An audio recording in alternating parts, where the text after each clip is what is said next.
आपका बच्चा घर से बाहर तो नहीं निकला है, आपका बच्चा सड़क या सोसाइटी के प्लेग्राउंड में तो नहीं है, और क्या आपके सोसाइटी में या फिर आपके मोहल्ले में या आपके शहर में खतरनाक कातिल कुत्ते तो नहीं घूम रहे? मैं डरा नहीं रहा, मैं सनसनी फैला नहीं रहा, लेकिन सवाल आपकी जिंदगी का है, इसीलिए कुछ चीजें आपसे बतानी बहुत जरूरी है। नमस्ते, मैं राशिद।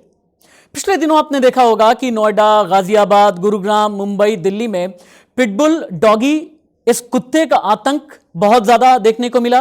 कभी लिफ्ट में किसी को अटैक कर दिया, कभी डिलीवरी बॉय पर हमला कर दिया।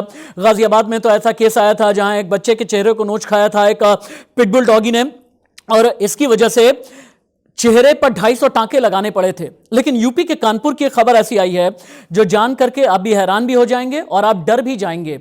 यूपी के कानपुर में रॉटवाइलर ब्रीड का एक कुत्ता, पिटबुल पहले ज्यादा खतरनाक था, लेकिन एक और कुत्ता आ गया है रॉटवाइलर। लोगों ने पालतू कुत्ते के तौर पर इसे अपने घर में रखा हुआ, लेकिन एक रॉटवाइलर ने एक बच्चे का पूरा पैर नोच लिया। बच्चे की हालत बहुत गंभीर है। यूपी के कानपुर की यह खबर है। लेकिन इससे भी ज्यादा खतरनाक खबर यह है कि अवध रीजन में, लखनऊ, कानपुर के इलाके में नगर निगम ने जो खतरनाक कुत्ते हैं, जो कातिल कुत्ते हैं, पिटबुल जैसे या फिर रॉटवाइलर जैसे, इन पर बैन लगा दिया है। तो मालिकों को यह लगने लगा है कि अगर ये कुत्ते आदमखोर हो गए हैं तो अपने घर में अब रखें ही नहीं। नगर निगम का अगर बैन हो गया है तो इसे कहां ले जाकर के छोड़ें? तो ऐसे जो मालिक हैं उन्होंने सड़कों पर ही छोड़ दिए हैं कुत्ते। कानपुर में ऐसा वाकया सामने आया। कानपुर में कम से कम बर्रा क्षेत्र और इसके अलावा कई ऐसी जगह हैं जहां पर कम से कम 8-10 ऐसे केसेस सामने आए हैं जहां पिटबुल और रॉटवाइलर को यूं ही सड़क पर छोड़ दिया गया है। ये आदमखोर कुत्ते, ये कातिल कुत्ते यूं ही सड़क पर घूम रहे हैं और लोगों में डर है, लोगों में दहशत है। लेकिन मैं यहां पर यह कहना चाहूंगा जितने भी मालिक हैं कि अगर आप अपनी जान की परवाह करते हैं तो बराबर ही बाकियों की जान भी आप सोचें और समझें। और अगर आपने आदमखोर कुत्ते यानी कातिल कुत्ते सड़क पर छोड़ दिए हैं, ये किसी के बच्चे के लिए, किसी के अपने के लिए, किसी की भी जिंदगी ले सकते हैं। ये ऐसे कुत्ते हैं जो नोच खाते हैं, जो काट खाते हैं, और इसीलिए इन पर कंट्रोल रखना बेहद जरूरी बन जाता है। और अगर कंट्रोल नहीं किया गया तो ये हालात और भी ज्यादा खराब हो जाएंगे। और अगर मालिकों की यह प्रवृत्ति आने लगी है कि घर में आदमखोर नहीं रखेंगे, यूं ही सड़क पर छोड़ देंगे, तो यह हालात और भी ज्यादा खतरनाक है। इसीलिए आप नगर निगम के पास में जाएं।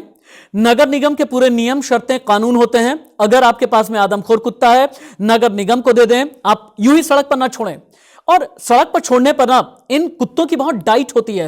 ये नॉनवेज खाते हैं, गोश्त खाते हैं, मांस का सेवन करते हैं। यही एक वजह है कि कुत्तों को सड़क पर छोड़ देना, ये भूखे हैं, ये प्यासे हैं, दाना पानी मिल नहीं रहा, इस वजह से ये और भी ज्यादा खतरनाक हो गए हैं। और कई कुत्ते तो ऐसे हैं जिनका वैक्सीनेशन प्रोग्राम, वैक्सीनेशन शेड्यूलिंग भी पूरी नहीं की गई है।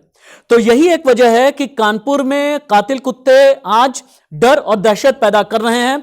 तो हमारी अपील यही है, जितने भी मालिक हैं कुत्तों के, जो अपने कुत्तों को छोड़ना चाहते हैं, जितने भी डॉग लवर्स हैं, इस चीज का ख्याल रखें। पिटबुल और रॉटवाइलर, इस दोनों ही ब्रीड के कुत्तों को नगर निगम में जाकर के दे दें, क्योंकि नगर निगम ने इस पर बैन लगा दिया है। वरना आने वाले दिनों में हालात कानपुर, लखनऊ, गाजियाबाद, नोएडा, मुंबई, गुरुग्राम, इन सभी जगह पर खतरनाक हो सकते हैं। जिंदगी आपकी भी है, जरूरी जिंदगी बाकियों की भी है। जिंदगी की कीमत अगर आप जानते हैं तो बाकियों के लिए भी जिंदगी की कीमत को समझें। नमस्ते।